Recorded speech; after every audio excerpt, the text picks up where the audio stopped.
آپ کیسے دیکھتے ہیں آرٹیکل 19 آج کیوں آیا؟ ہمیں تو یہ پتا ہے سوشل میڈیا پہ کوئی نیا ڈرافٹ بھی بن رہا ہے، چلیں وہ تو بات کی باتیں ہیں کیسے ہوگا کیسے نہیں ہوگا، لیکن آج جو مجھے تاثر یہ ملا تھا کہ آنے والے دنوں میں سختی ہوگی اور نئی بھی شاید ریگولیشنز آ جائیں، کچھ آ جائیں، لیکن جو یہ آرمی چیف کا کہنا تھا کہ وہ لوگ جو روزانہ کی کرتے ہیں وائلیشن کرتے ہیں سب کچھ کرتے ہیں، اور وہ ایریاز تھے جو پی ٹی آئی کے اوپر بڑا اپلائی کرتے تھے، کیا پی ٹی آئی کی باتوں کا جواب دیا جا رہا ہے جو کہتے ہیں کہ جی ہمیں اسٹیبلشمنٹ سے آفرز آئیں نہیں آئیں، ہم بات چیت کر رہے ہیں؟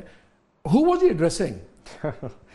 بسم اللہ الرحمن الرحیم. مالک صاحب بہت شکریہ جی اپنے شو میں دعوت دینے کا. دیکھیے I think we are all speculating and trying to analyse. We're analysing. تو دیکھیے again once again I think army chief can یا his spokesperson can speak better about ان کے کیا اس کے پیچھے پس منظر تھا، مگر میرے خیال سے جنرلی جو باتیں کی ہیں اس سے تو کوئی ڈس ایگری آئی ڈونٹ تھنک کوئی کرتا ہے کہ آئین کی حدود کے اندر ہر کسی کو اپنا کام کرنا چاہیے. انفارمیشن فریڈم آف ایکسپریشن یقیناً ایک فنڈامنٹل رائٹ ہے. لفظ سخت ہے، انہوں نے کہا ہمیں وہ سرمن نہ دیں جو خود کرتے ہیں، they should not sermon.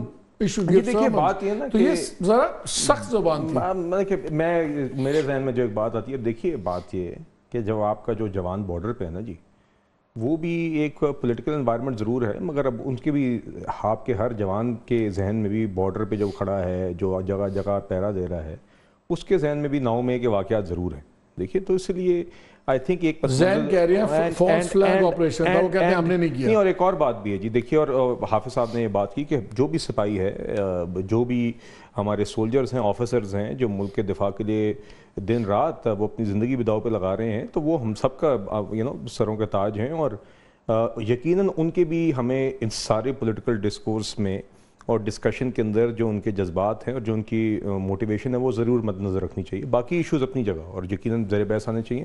I think یقیناً آرمی کے اندر بھی، آرم فورسز کے اندر بھی یقیناً I think there comes a point جہاں پہ کچھ آفیسرز جوان ضرور محسوس کرتے ہیں کہ تذلیل ہو رہی ہے، تو اس چیز کو ضرور ہمیں ان جذبات کو مد نظر رکھنا چاہیے. اور یقیناً آئی ایم شیور کہ آرم فورسز کے اندر بھی 9 مئی کے بعد ایک چیلنج رہا ہوگا، کیونکہ اب اندر سے بھی ایک ابھار آتا ہے کہ یہ کیا بکواس ہے. اگر شہداء کی یادگاروں کے اوپر آپ نے جا کے تباہی پھیرنی ہے اور آپ نے کور کمانڈر ہاؤس پہ حملے کرنے اور جی ایچ کیو کے گیٹ پہ جا کے آگ لگانی ہے، اور پھر اس کے بعد آپ کہیں کہ ہماری فریڈم آف ایکسپریشن آپ کمپرومائز کر رہے ہیں، تو لوگ کہتے ہیں پھر کون سی فریڈم آف ایکسپریشن؟ آپ کہہ رہے ہیں رائٹ ٹو اسمبلی ہو تاکہ آپ پھر سے وہ کر سکیں.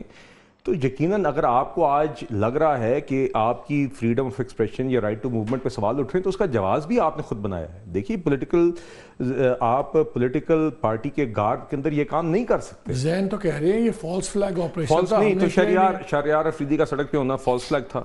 یاسمین راشد صاحبہ کا اس وقت گاڑیوں کے اوپر چڑھ کے اور جتھے لیڈ کرنا فالس فلیگ تھا. وہ جو حسین نیازی ہے، کیا نام ہے جس کا، حسان نیازی جو ان کا ہے، وہ کھڑے ہو کے گاڑی کے اوپر وردی لہرا کے اس کی تذلیل کرنا کیا یہ فالس؟ ان کے لوگ سڑکوں پہ تھے، لوگوں کو لیڈ کر رہے تھے. اگلے دن میرا خیال سے اگلے دن یا اس سے اگلے دن عمران خان صاحب نے اس ٹائم پہ ہی اسٹل فیلٹ کہ has gotten away with it, تو انہوں نے اس ٹائم پہ بھی کہا کہ اگر ہماری بات نہ مانی گئی تو یہ کام پھر سے ہوگا.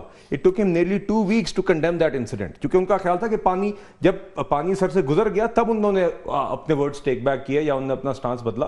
تو یہ ان کا منظم طریقہ کار تھا. واز دس اسپیچ کیا یہ ایم تھی یہ ڈسپیل کرنے کے لیے کہ پی ٹی آئی سے ہم بات چیت نہیں کر رہے؟ جی دیکھیے مجھے خیر اس کا نہیں پتا، مگر میں یہ ضرور کہنا چاہوں گا کہ پی ٹی آئی میں جتنے منہ ہیں اتنی باتیں. اور اس دن جو شہریار افریدی صاحب نے بات کی ہے نا، حقیقت یہ ہے کہ یہ جماعت جو ہے یہ سیاسی جماعتوں سے ڈائلاگ کرنے کی نہ صلاحیت رکھتی ہے، نہ نیت رکھتی ہے، نہ ان کی وہ اپروچ ہے، نہ یہ سیاسی ایک جماعت ہے. تو ان کو اصل میں تلاش انہی بیساکھیوں کی پھر سے ہے جس کی بنیاد پہ یہ دھرنے بھی کرتے رہے، جس کی بنیاد پہ ان کی حکومت بنی بھی، جس کی بنیاد پہ پھر یہ انہوں نے کہا کہ ہماری حکومت باجوہ صاحب نے گرائی 2022 میں، پھر انہی باجوہ صاحب کے ساتھ پھر سے بیٹھ گئے عارف علوی صاحب کی بروکر میٹنگ میں، اور انہی باجوہ صاحب کے کہنے پہ بطور عمران خان صاحب کے نے خود یہ بات کی کہ انہی کے ہی کہنے پہ پھر سے انہوں نے کے پی اور پنجاب کی حکومتیں گرائیں. اس ٹائم پہ بھی بیساکھیوں کی تلاش میں یہ کام کیا تھا. آج پھر سے یہ باتیں کر رہے ہیں تو انہی بیساکھیوں کی تلاش میں کر رہے ہیں.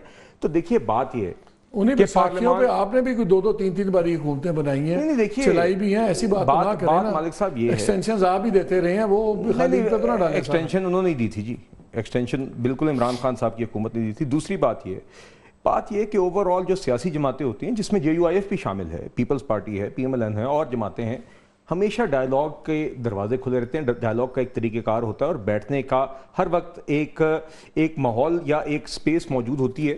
یہ ان کے اندر وہ رویہ ہی نہیں ہے. میں آپ کو 2 مثالیں جلدی سے دوں گا. ایک بالا کوٹ ایئر اسٹرائک، آپ کو یاد ہوگا کہ اس ٹائم پہ پرائم منسٹر ہوتے ہوئے بھی اتنے بڑے نیشنل ایشو کے اوپر جب آرمی چیف نے پارلیمنٹ کو بریفنگ دی تھی تو عمران خان صاحب اس لیے اس میٹنگ میں نہیں آئے تھے کہ اپوزیشن لیڈر وہاں پہ موجود ہیں. دوسرا میں آپ کو حوالہ دوں گا 16 ماہ کی حکومت کے دوران جب اس پولرائزیشن کے ماحول میں بھی دونوں جماعتوں کی ٹیمز بیٹھ گئی تھیں الیکشنز کی ڈیٹ کے اوپر ڈسکشن کے لیے، تو عمران خان نے ہی ہاتھ کھینچا تھا. بار بار اس شخص نے اور اس جماعت نے دکھایا کہ they are incapable of having a dialogue with other political parties. چلیں اس پہ جواب دیتا ہوں، مجھے ایک بریک لینا، بریک کے بعد ذہن آپ سے انہی باتوں پہ جواب لوں گا.